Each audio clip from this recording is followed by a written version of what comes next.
Hi, this is Naresh Kumar. Welcome back. Maths Naresh ఈ class ఇవాళ degree first year semester 2కి సంబంధించిన differential equations అనే paper title నుంచి మనం యూనిట్ 1కి సంబంధించిన ప్రాబ్లమ్ని డిస్కస్ చేద్దాం. అయితే ఈ యొక్క సిలబస్ తెలంగాణ స్టేట్కి సంబంధించిన సిలబస్ అన్నమాట. సో మీరు గమనిస్తే ఉస్మానియా యూనివర్సిటీ వాళ్ళకి, అదేవిధంగా కాకతీయ యూనివర్సిటీ వాళ్ళకి, తెలంగాణ యూనివర్సిటీ వాళ్ళకి, మిగిలిన అందరికీ ఒకటే సిలబస్ తెలంగాణ స్టేట్కి సంబంధించిన. ఓకేనా? ఎస్. అయితే యూనిట్ 1లో మనము స్టార్టింగ్లో ఏంటి లీనియర్ డిఫరెన్షియల్ ఈక్వేషన్స్ చూసాం. Linear in y, linear in x, Bernoulli's, exact, not and ఎగ్జాక్ట్లో 5 మెథడ్స్ ఉన్నాయి. దాని తర్వాత సైముల్టేనియస్ డిఫరెన్షియల్ ఈక్వేషన్ ఉంది. ఓకే, దానికి సంబంధించిన ప్రాబ్లమ్ని చూస్తాం. ఓకే, సో మీరు ఏదైనా ప్రాబ్లం కావాలి అంటే ఈ నంబర్కి మీరు వాట్సాప్ చేయండి. ఓకేనా? సరే, ఈ ప్రాబ్లం చేయండి సార్ అంటే చేస్తాను ఖచ్చితంగా. Okay, yes. మరి ఈ ప్రాబ్లమ్ని ఎలా చేయాలో చూద్దాం. సో ఇచ్చిన ఈక్వేషన్ అనేది ఈజీగా ఐడెంటిఫై చేయొచ్చు. సో 4 మార్క్స్కి సంబంధించిన ప్రాబ్లం అడుగుతూ ఉంటాడు తెలంగాణ స్టేట్లో. అదేవిధంగా 12 మార్క్స్ కూడా ఉన్నాయన్నమాట. ఇలాంటి మోడల్ ఇంకొంచెం డెప్త్గా అడుగుతూ ఉంటాడు. ఎస్, మరి చూద్దాం. సో అయితే dx by P is equal to dy by Q is equal to dz by R అలా ఉంటే ఆ ఇచ్చిన ఈక్వేషన్ సైముల్టేనియస్ డిఫరెన్షియల్ ఈక్వేషన్ అవుతుందన్నమాట. మరి దీనికి సొల్యూషన్ ఎట్లా కనుక్కోవాలి అంటే ఫస్ట్ ఈ 2 టర్మ్స్ని ఈక్వేట్ చేస్తాను. చేస్తే ఈజీగా జెడ్ క్యాన్సిల్ అయిపోయి వేరియబుల్ని సపరేట్ చేసి ఇంటిగ్రేషన్ చేస్తే మన ఆన్సర్ వస్తుంది. అది ఒకటి. ఇంకా మిగిలింది ఫర్ ఎగ్జాంపుల్ ఈ రెండింటిని మీరు ఈక్వేట్ చేస్తే ఈ క్యాన్సిల్ ఏం అవ్వవు అక్కడ. ఓకేనా? ఎస్. మరి నెక్స్ట్ ఏం చేయాలంటే మెథడ్ ఆఫ్, ఇప్పుడు ఫస్ట్ కేసు చెప్పింది method of grouping. Next case to method of multiplies, అంటే నువ్వు ఏదైనా మల్టిప్లైస్ తీసుకొని డినామినేటర్ వాల్యూని 0 వచ్చేటట్లు చేస్తే అప్పుడు ఈజీగా ఇంటిగ్రేషన్ చేయొచ్చు. సో మల్టిప్లైర్స్ అంటే డినామినేటర్ని 0 లాగా వచ్చేలాగా చేయాలి. మరి చూద్దాం ఎట్లా చేయాలి. రఫ్లో చెప్తున్నాను. ఇక్కడ జెడ్ ఉంది. ఓకే, ఇక్కడ జెడ్ఎక్స్, ఇక్కడ జెడ్ఎక్స్ ఉంది. రెండు ఎట్లా క్యాన్సిల్ అవుతాయి? ఇక్కడ ఒకటి ప్లస్ ఒకటి మైనస్ ఉండి క్యాన్సిల్ అవుతుందా? కాబట్టి ఇక్కడ మైనస్ పెట్టి, కాబట్టి మల్టిప్లైస్ ఎక్స్ డిఎక్స్ రాశాను. ఎక్స్ ఇంటూ జెడ్ ఉంది. ఓకే, సో మళ్ళీ next X plus why minus తీసుకుందామని చెప్పాను. Y dy minus why into Z into X minus Y plus Z. ఇక్కడ ప్లస్ పెట్టేస్తాం, ఎందుకంటే ఇక్కడ చూడండి మీరు గమనిస్తే ఎక్స్ స్క్వేర్ జెడ్ అయిపోతుంది. ఎక్స్ స్క్వేర్ జెడ్ ఇక్కడ గమనించండి, ఇక్కడ జెడ్తో మల్టిప్లై చేయాలి కదా, plus X square Z, X square Z అయిపోయింది. ఎక్స్ స్క్వేర్ జెడ్ ఇక్కడ ఆల్రెడీ ఎక్స్ ఉంది, ఎక్స్ స్క్వేర్ జెడ్ రెండు ప్లస్లు ఉంటే ఎలా క్యాన్సిల్ అవుతాయి? ఇక్కడ ప్లస్ టర్మ్, ఇక్కడ మైనస్ టర్మ్ ఉంటే క్యాన్సిల్ అవుతుంది. కాబట్టి ఇక్కడ మైనస్ పెట్టేసేయండి, అది లాజిక్. కాబట్టి ఇక్కడ ఎక్స్ అనేది multiplier, minus y multiplier, minus z multipliers అనమాట. ఓకేనా? సో అది, సో డినామినేటర్ 0 అయిపోతుంది, ఈజీగా ఇంటిగ్రేషన్ చేయొచ్చు. సో ఫస్ట్ ఇచ్చిన ఈక్వేషన్ రాస్తున్నాను. Given equation is dx by z into x plus y is equal to dy by z into x minus y is equal to dz by x square plus y square. Okay, so this is taking as number 1. మరి case 1. So అది రాయడానికి ముందు ఒక చిన్న point, this is in the form of, this is in the form of dx by p is equal to dy by q is equal to dz by r. ఇలా ఉంది. Also given equation is simultaneous differential equation. So given equation is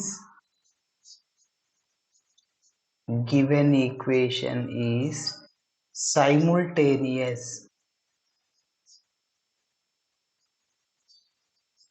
differential equation.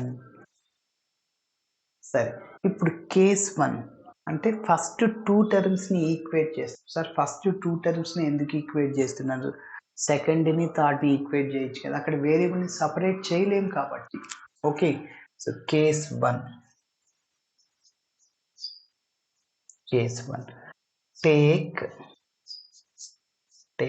First 2 టర్మ్స్‌ని తీసుకుంటున్నాను. dx by z into x plus y is equal to dy by z into x minus y. మీరు గమనిస్తే డినామినేటర్లు z cancel అయ్యి మిగిలిన terms dx by x plus y is equal to dy by x minus z. Cross multiply చేయండి x minus y.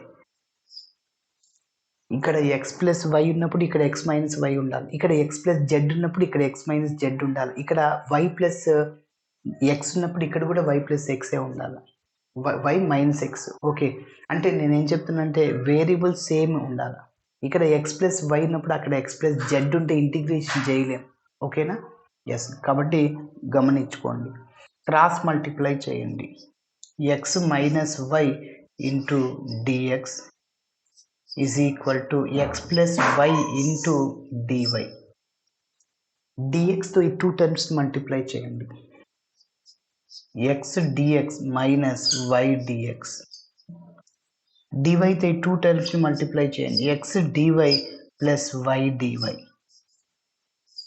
Okay, ఇప్పుడు మనం వేరియబుల్ని separate చేయాలి. వేరియబుల్ని సపరేట్ చేసి ఇంటిగ్రేషన్ చేస్తే మన సొల్యూషన్ వచ్చేస్తుంది. ఓకేనా? మరి ఎలా చేయాలి? ఇక్కడ x పక్కన dx ఉంది, ఇక్కడ y dy ఉంది, ఇక్కడ మైనస్ y dx ఉంది, y పక్కన dx ఉంది. సో కాబట్టి అట్లా ఉంటే ఇంటిగ్రేషన్ చేయలేం. ఈ టర్మ్ లెఫ్ట్ సైడ్ తీసుకెళ్ళి మైనస్ అవుతుంది. x dx minus y dy.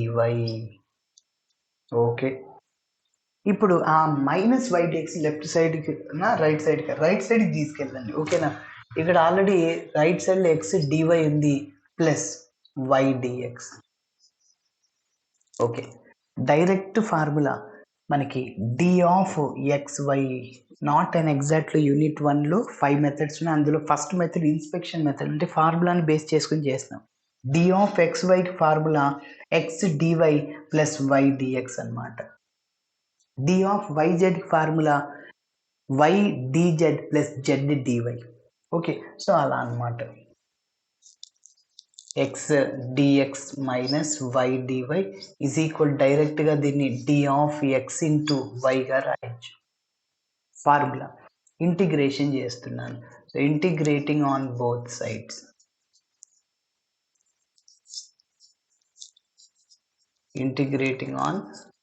Sides. Integration చేస్తే చూడండి, integral x dx minus integral y dy is equal to integral d of x into y.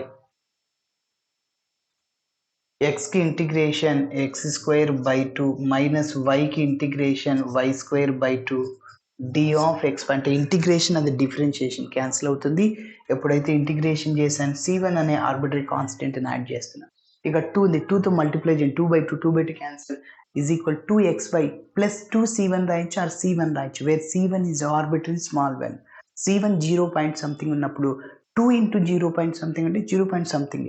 కాబట్టి ప్రాబ్లం ఏం లేదు. c1 రాసిన 2c1 రాస్తున్నాం. x square minus y square is equal to 2xy plus c1. So that is taking as number 2. Okay, so ఇప్పుడు మనం case 2. మరి case 2 ఎట్లా చేయాలి చెప్పండి. డినామినేటర్లో ఏం చెప్పండి అంటే అన్ని టర్మ్స్ క్యాన్సిల్ అయిపోవాలి అంటే దీన్ని ఎక్స్తో మల్టిప్లై చేయండి. నెక్స్ట్ మైనస్ అని చెప్పాను, అక్కడ మైనస్తో మల్టిప్లై చేస్తే అన్నీ క్యాన్సిల్ అయిపోతాయి. Okay, case 2.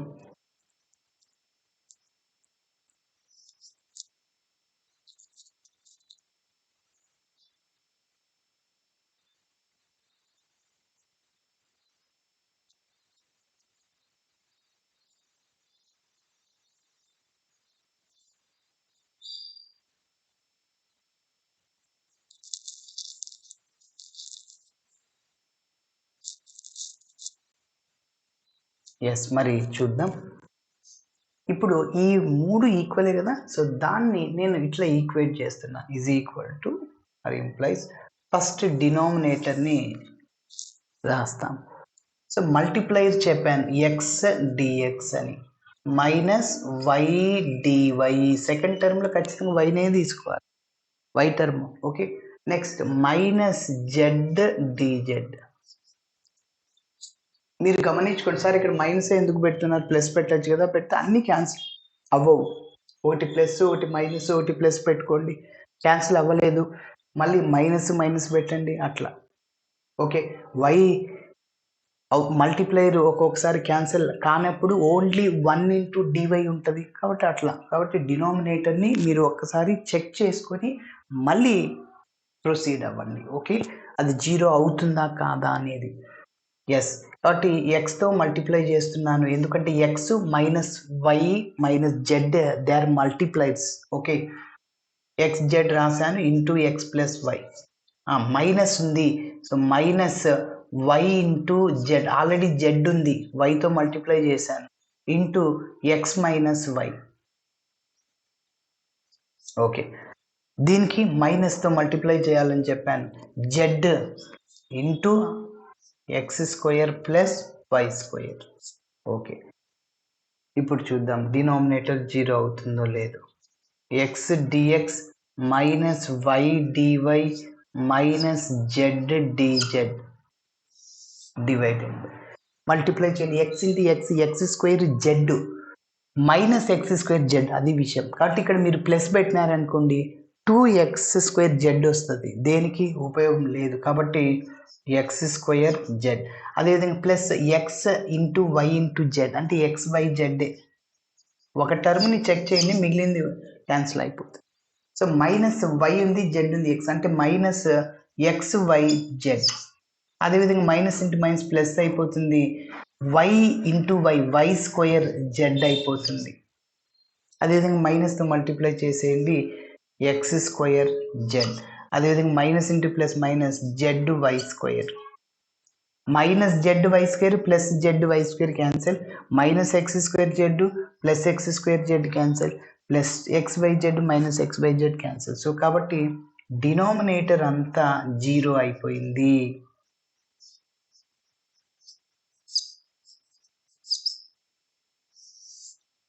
జీరో. కాబట్టి ఇప్పుడు సో మనం దీన్నే 0కి ఈక్వేట్ చేసేయచ్చు. ఈజ్ ఈక్వల్ టు ఈ టర్మ్ కదా, ఇక్కడ ఇది ఇట్లా dx by Z into X plus Y is equal. ఇది అటు సైడ్ పోతే ఏమవుద్ది, 0 ఇంటూ ఎనీథింగ్ మొత్తం 0 అయిపోద్ది. ఓకేనా? ఎస్, కాబట్టి ఈ మూడింటిని దీనికి ఈక్వేట్ చేసుకున్నాము. Therefore x dx minus y dy minus z dz, వేరియబుల్ని సపరేట్ చేసేసాము, ఇంటిగ్రేషన్ చేసేస్తాం.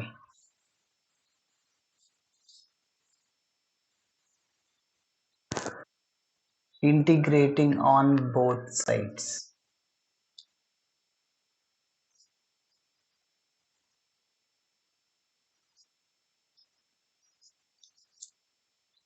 Integral x dx minus integral y dy minus integral z dz is equal to 0.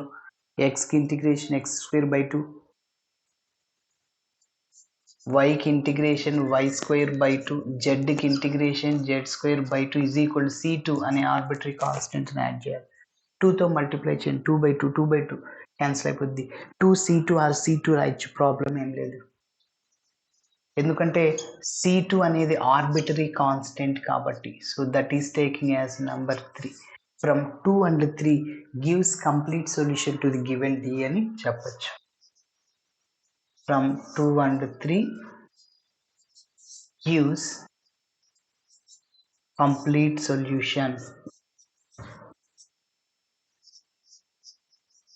to the given D.